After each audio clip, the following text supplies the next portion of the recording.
Right, so in this video we're going to demonstrate how to put thin coat beads on. These are thin coat beads, 25mm by 25mm, 2.4 length. You can get 3 meters. They also do thin coat stop bead and splay beads. There's various different types, but today we're going to be using thin coat beads. And what you should do really is you should measure the length of what bead you need, but because I'm not used to it, I just sort of gauge it as I go along. From time to time we do get asked to skin to 4, and ideally you don't really want to because it can cause damp, especially on the ground floor. So we like to raise it up, you know, even just a little bit, 10mm, 20mm, let the skirting cover it because it will be hidden by skirting. So when you hold it up, all you do is get your tin snips. These are DeWalt Fat Max tin snips, good quality and ideal for cuts. So what you do is you cut your bead so it's slightly, not square, not straight, but it's slightly bent back. And then you cut the other side, leave the line, bend it back, and that'll just snap off like that. And then just all cover it up, just make sure it sort of sits on right and where you want it to be. So then I'm going to be putting a bead on top here because this part is the ceiling. This part is the other bay because I've got 8 bays in this room. For training, for learning plastering. So we'll be putting another bead across top. Same again, what you should do really is measure your bead out length, but what I do, because I'm used to it, is I hold the bead up and put it into position on the other wall, other side. And then just hold it, I always hold it flat on this side so I can see where I need to cut. So I know that that's going to be right when I cut it there. So you cut one side, drop it down, and then cut the other side. And same again, bend it back, and it'll just snap off. That's that part of it. Putting your beads on and you're attaching them to your wall, especially on plasterboards like this. I use a stapler, you can buy them for around 20 quid.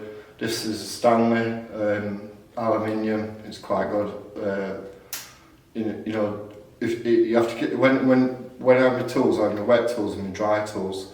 I separate them into different buckets, just because I like to keep your dry stuff clean and free from any wet. If it does get damp, dry it straight away because eventually it will start to rust and not work properly. It takes 12mm staples. You can buy these from anywhere, these at Stanley, and I think that is the max you can take. Oh, you can take up to 15mm, it also does nails as well, but I prefer staples for beads. And another thing to bear in mind, on your staple gun, where it shoots out, once you've used it a few times, you'll know exactly where your staple is going to land on your bead. And the centre line going down in front of your staple gun sort of indicates where you need to be when you're beading. And that part is important. If you're a beginner and you're learning how to do beading up, I'd suggest using clamp nails and an hammer, just because a staple gun, sometimes you can be holding a bead up, and if you don't know where the exact line is, you could be using loads of staples, too many and more than what you have to use. So I just tend to, well obviously I know what I'm doing, so I'm going to just demonstrate what I do. So whenever I'm doing my beads, I always like to start with the top first, and just make sure it's all square, and I'll put 2 staples, near enough, thereabouts in the middle. I'll put one at top, and I'll put one at bottom. And that just secures it properly. When I get to an end on this part, I like to hold it on. I don't like to staple too close to the edge on either side. I like to drop it back about 6 inch. Or something like that, so I can just that allows me, when I put my bead on this side, that will allow me to position that where I need to be, because the bead edge, the finished edge, needs to line up with the bead that goes on,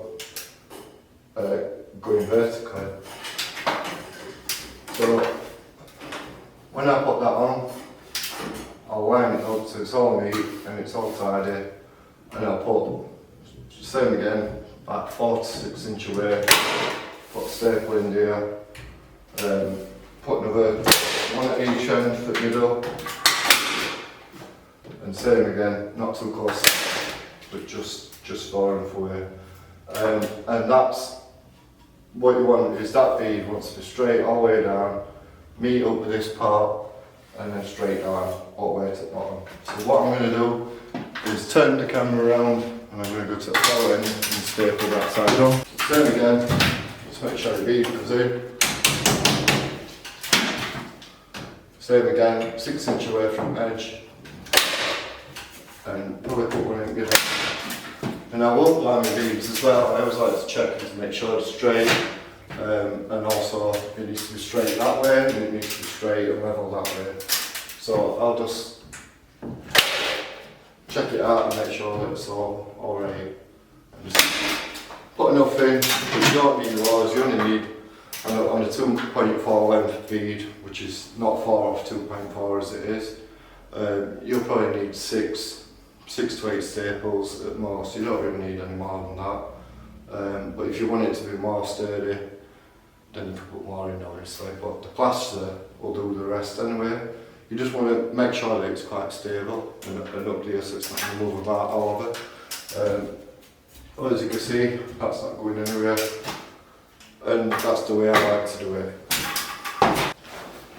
So if we come down on this bottom end, what we'll do is finish off stapling on this part and just make sure it's all nice and neat and flat to the wall, and make sure it's square. These beads are the catnip bead, and the catnip beads are more, I just think they're miles better than any other beads. You can get various different types and makes, but the catnip beads, they're more like 90 degree, just less than 90 degree, which is what you want. And they don't bend as easy as the cheaper versions. And catnip beads are just the best to work with from a plasterer's point of view. So when you've got your bead on ceiling part and you've got your bead on this wall, this is, same again, it's in this training base. So what we're going to do, this sort of acts like a little window. This is just a little piece of wood.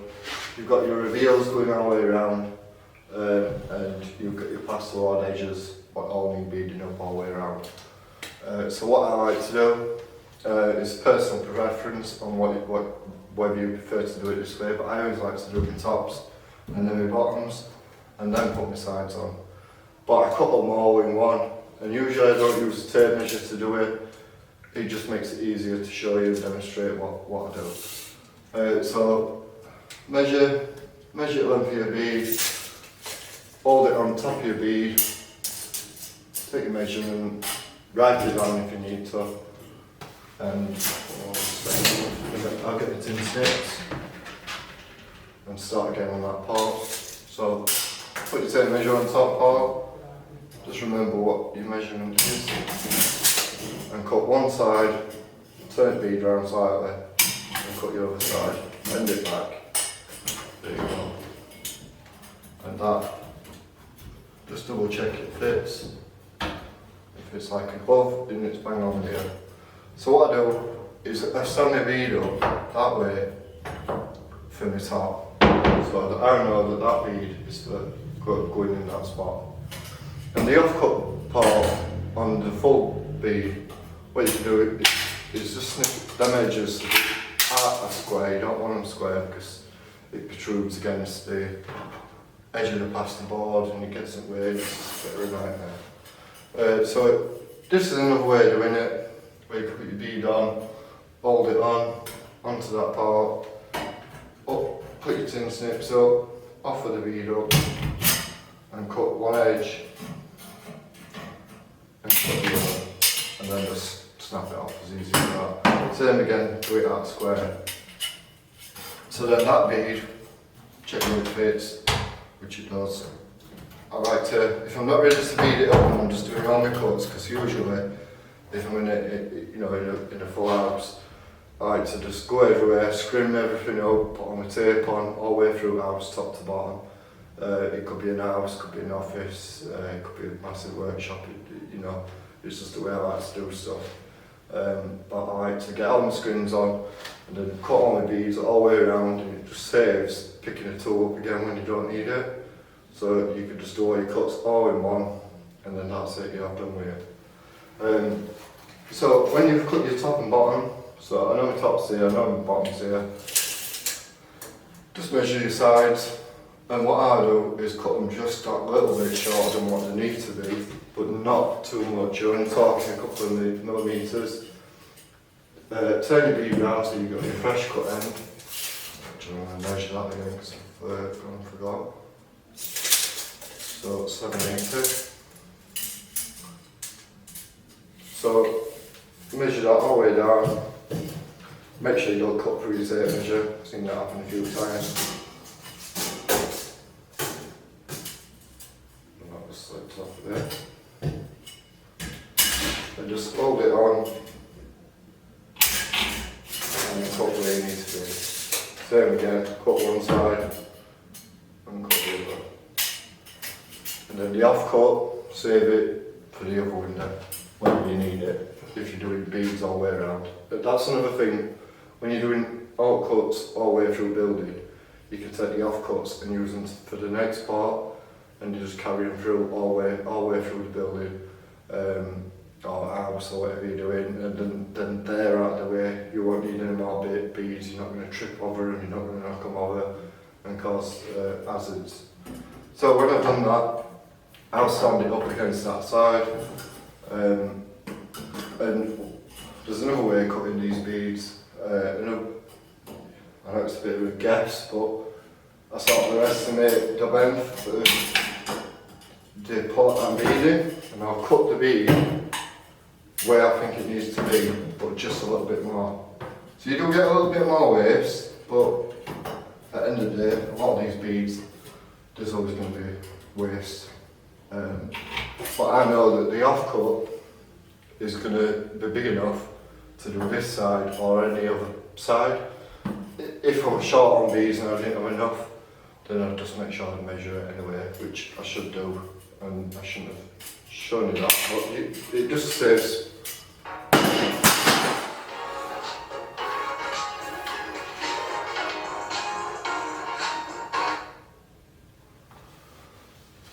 Right, ignore that, I forgot to put format sign on. Right, so put that up, after it up, and I'd put that bead at that side so I know where it's going to go. And then I'll move the offcut out of the way. So when I like I said earlier, when I start beading, I like to do the bottoms first. So I'll hold it on square, make sure the staples are done, make sure the scrim don't get trapped underneath it or crease, because that can be a bit annoying when you bring your skin down. And same as what I showed you from above, 6 inches away from the end, either side of the bead. It's up to you how many staples you put on, just to be safe. I'll put 4 on this one. It don't really need it, but just a demonstration, I'll put 4 in. And then, same again, make sure you don't trap your screen that's on these reveals. And just hold it on square, 6 inches away from the edge, line your stapler up, and just make sure it's on there.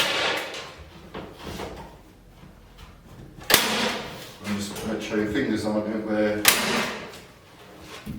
and go around all the way around, and beat it up. And just line it up so it's all nice and neat, tidy.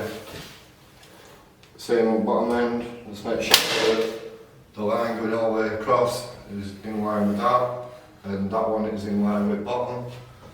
just make sure your IED's reveals in so it's all straight and you know it's not crooked and bent. Either topping or shouldn't really use the level, make sure it's level. I can look at that and I just know that that's level. I know that that's straight. Check, bend down a bit, check your bottom, make sure that's level and straight, and I know it's straight and you know where I need to be. Been doing it a long time. So the same again.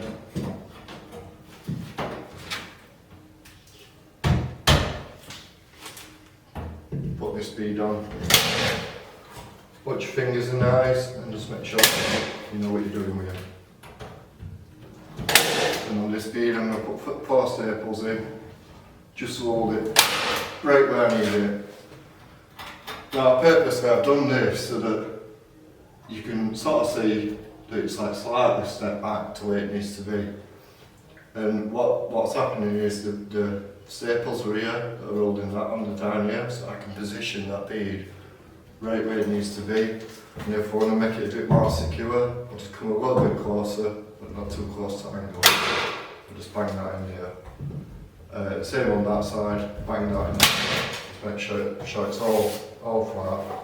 And once you mess with that corner, you just have to check the bottom as well. Just make sure that that's in line, because you might have disturbed it, like I have. And just go around, check all your beads and just make sure they're all sound. These staple guns do have a bit of power, not excessively, but just make sure that all your beads are all nice and level, straight, plumb. And make sure they're all cut and tightly, but you just don't want to do them too tight, otherwise you have to keep buffering them up, taking them down, cutting little bits off, just a couple of millimetres, but that happens. It's quite common, just to trim them, but they do want to be touching at each end all the way around, and they want to be in line so they're all neat and tidy.